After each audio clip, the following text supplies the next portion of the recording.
So on our last question, Mr. Cooley explained why we need to see rightly in order to act virtuously. So remember, as he said, the truth precedes the good. So our next question, we're going to discover the virtue that helps us with that. That is prudence, the virtue that allows us to see the good and then to put it into action. So what is prudence? And what human capacity does prudence cover? All right, that's what we're going to discuss today. Now, in common parlance, we think of prudence, we usually think about caution, all right, or being weary. And while that is true from time to time, that's a narrow, very narrow definition of prudence. It doesn't cover the whole virtue.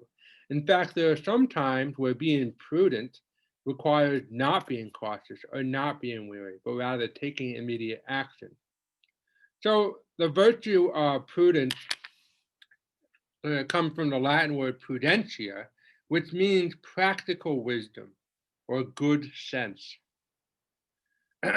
So again, what is prudence? Prudence disposes us to see rightly the way things are in the world around us and to employ that truthful vision to act rightly.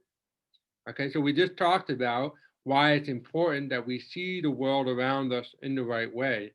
So now we're going to see the virtue that allows us to do that and then to employ that vision that we see into action. There are three stages of the virtue of prudence, or three steps, however you want to call it. So the first one is we size up the situation accurately. We see what's going on. We take in all the data of what's going on in the situation we've come upon. The next is we determine the best course of action. So what is the best way to act on the data we've seen? And finally, we actually embark upon it. We actually do what the best thing is. It's not enough simply to do the first two. Also, these three stages, sometimes they take in an instant. You know, sometimes the prudent person comes into a situation and knows exactly what to do right away. There are other times where prudence can be a lot slower, where you come into a scenario, you have a problem you need to solve, something going on in your life. You have to sit down and think about it. You have to see what's going on in the situation. You have to determine the best course of action. Sometimes that means asking for help, asking for advice, and then finally you make a decision. You make a decision and you act on it. But the key is that you act on it. A lot of times we forget that when we're talking about prudence. So a great example is Bill Belichick. Bill Belichick is a genius coach. He's done so many things, and he's had many genius coaches working for him. But unlike those other genius coaches, Bill Belichick gets the job done. All right. Matt Patricia, for example, just found that out last weekend. You don't get the job done, you get fired. And he was fired from the head coaching job of the Lions. But the reason Bill Belichick has been so successful, who's retained his head coaching position for so long, is because he not only knows how to be a good coach, he not only knows what's going on in the situation on the field, he takes action. He acts on it. All right. So, as the Catechism tells us, the virtue of prudence is right reason in action. In action, you must put into action what you've decided on in order to be virtuous. It is not enough to simply have the right knowledge. So remember our friend Loretta Murray from the last section. She look in the mirror and see herself as morbidly obese, even though that's not true. Now, she knew she was thin. She knew the size of the clothes she wore. She knew how much she weighed. She knew what her doctors were telling her. She knows that she's not a morbidly obese woman. She knows that. And yet she doesn't act on it. She can't, for whatever reason, whatever is holding her back. So it's not, and then so Loretta Murray is not a prudential person. She does not have the virtue of prudence, because prudence is more than just knowing well. It's not only a good deliberation, and it's not simply settling on a good course of action. That's only 2/3 of the way there. The final step is also acting well based on that deliberation. So someone might ask the question, can't we just make up some rules?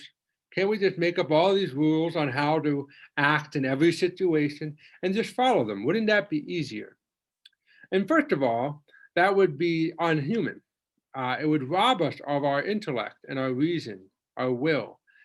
It would rob us of our human nature to think about the situations we come upon, to make decisions. Prudent people know the rules. Rules do exist, and prudent people know them. And at times, it is clear to them that following the rules is the right course of action. But prudence doesn't make us a mechanic. It doesn't mean us that we automatically follow the rules every single time, because we have intellect, because we have will, and because that's part of our human nature. We can think about the situations we find ourselves. And so the prudent person has the ability to see and act out what is good in every single situation. Because the reality is, we could not possibly ever hope to discover rules for every situation. Remember, God only gave us 10 commandments. He didn't even try to do it. We need to use our reason and, by extension, the virtue of prudence to discover further in specific situations what is the right action. Sometimes it means going back to a rule. Sometimes it means going back to the Ten Commandments or the Beatitudes. But we have to actually drill down into a certain situation. And that's what prudence is all about. So virtue in general, as we said at the beginning, is having well-ordered or reasoned desires for things like eating or drinking, like we talked about with temperance. So the question might become, what constitutes a moderate drinking of alcohol?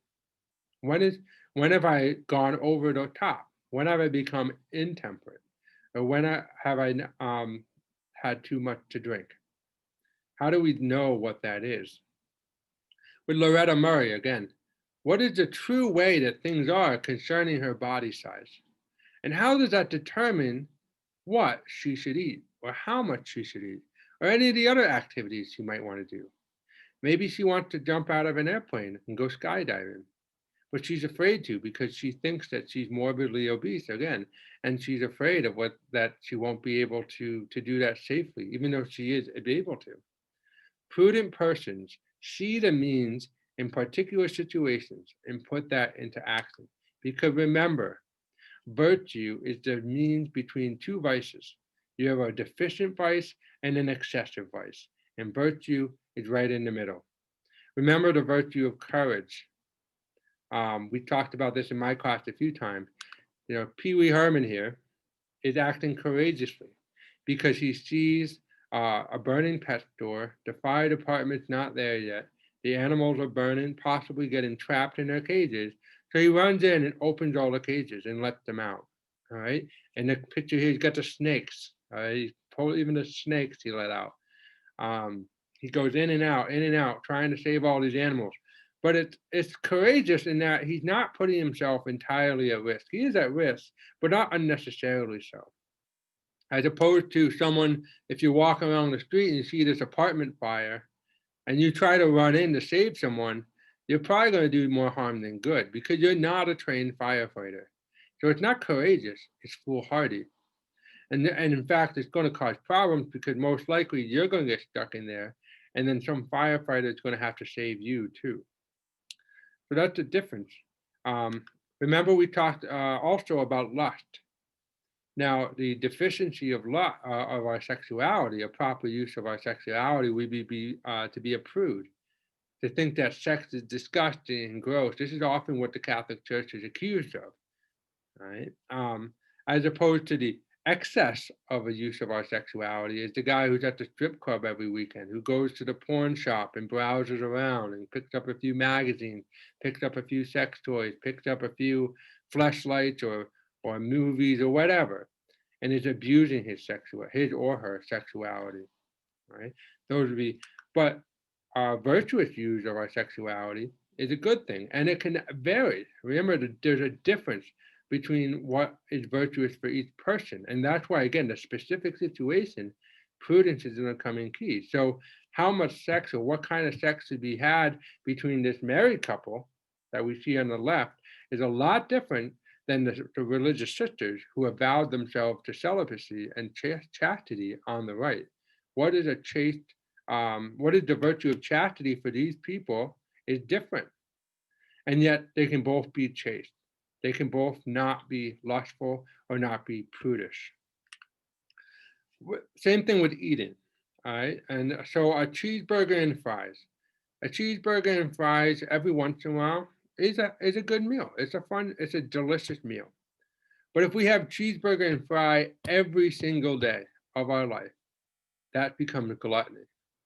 And if we never eat a cheeseburger and fries, say we swear it off, and I'm not talking about someone who's vegan or has a health issue that for whatever reason they can't eat the cheeseburger and fries. I'm talking as a normal everyday person swears off cheeseburgers and fries forever. Well, they're probably going a little too far because they're missing out on a delicious meal. So it's easier though to see when we cross the line with temperance, right? When our sensual desires have not been virtuous, we can usually see that. If you're eating a burger every day, it's pretty easy to see that. If you're going to the porn shop every night, okay, we can see you have a problem. But on the other hand, prudence is not always as easy. Because prudence is saying, all right, yeah, maybe I'm not gonna eat a cheeseburger every single day, but can I have 2 cheeseburgers in 1 week? Can I have 3? Or should I only have 1? The prudent decision is tougher to find because the object of prudence is practical decision making. Prudence is the virtue that disposes us to do practical decision making well. And it's not always easy to see that. Right? Again, we can see the sensual pleasures being done. We can't always see the practical decision making being done. So, practical decision making or practical reasoning is our capacity to effectuate our desires or put them into action more effectively. So, it doesn't concern what we desire, that's temperance, but it determines how we achieve what we desire. So, let's give an example. So you have this beautiful mother and her beautiful daughter. She loves her daughter. She loves her very much. She wants to be a good mom, but she doesn't know how. Right? So no one doubts her intention. No one doubts her love for her daughter, but she doesn't know how to be a good mom. Maybe she was really young when she first had her daughter. Maybe she's simply immature for other reasons. Maybe her own mother was a bad mother. We don't know why. It doesn't really matter at this point why. What matters right now is that she doesn't know how to be a good mom. And so she makes poor decisions on how to live out her love effectively. So half the time, she's the party mom. She lets her daughter do whatever she wants. She wants to have all her friends over for a party into the late night, have at it. She wants to go out way past any kind of reasonable curfew, have at it. She wants to start drinking and she's 16, have at it. Wants to drive the car without a license? Sure, no problem, just bring it back with a full tank of gas. She's always just giving in to whatever her daughter wants, never tells her daughter no. But then, realizing this, she flipped to the opposite extreme. She becomes a super strict mom. She's never allowed to go out with friends. She's not allowed to have any friends over. She's never allowed to, if she goes out, her curfew is like 8 o'clock. You know, she's not allowed to go to the movies. She's not allowed to go to the mall. She has to stay home and do her homework and spend time with her mom all the time. She's not allowed to basically have any fun. So what we're seeing is the pendulum of the two vices going back and forth. And she never lands in the middle. And so the problem was this woman doesn't have prudence because she doesn't know the reality of how to be a good mom. So her poor decision to she makes poor decisions to live out her love effectively, which would be the object of prudence, is how to live out this love for her daughter. So though she intends for her daughter her daughter's good, her decisions actually harm her. Her lack of consistency makes this girl distrust her mother and to wonder if her mother even really wants what's good for her, or if she's just some raving psychopath. And the lack of coherence in the rules actually prevents the daughter from understanding and adopting for herself the purpose and meaning of those rules. Remember, I said maybe one of the reasons this mother's a bad mother is because she had a bad mother. It's a cycle. So the mother has good desires. She truly loves her daughter. We're not doubting that. But again, good wishes are not enough to effectuate her desires. The famous quote goes, "The road to hell is paved with good intentions." But the other side of that quote is, "The road to heaven is paved by good action." We have to remember that. That's why it's important. Again, like I said earlier, prudence delivers good action. So the mother needs prudence to be able to make good decisions that will put her love of her daughter into action effectively. That's what prudence is all about. Practical decision making, doing that well, then we would call her prudent. But in this case, we call her imprudent. So that's the difference. And that's what prudence is. And that's the kind of the human capacities that prudence comes over. So the next section, Mr. Cooley's going to come back and he's going to talk about the preeminence of prudence. Because whether it's raising kids, which is a matter of justice, whether it's pursuing pleasures moderately, which is a matter of temperance, or even facing difficulties well, being courageous, or a matter of fortitude, all of them require a truthful grasp of the ways things are. The way things are, so in order to put virtuous inclinations into action effectively, that all requires prudence. And so Mr. Cooley is going to go forth and tell you a little more about that in the next question.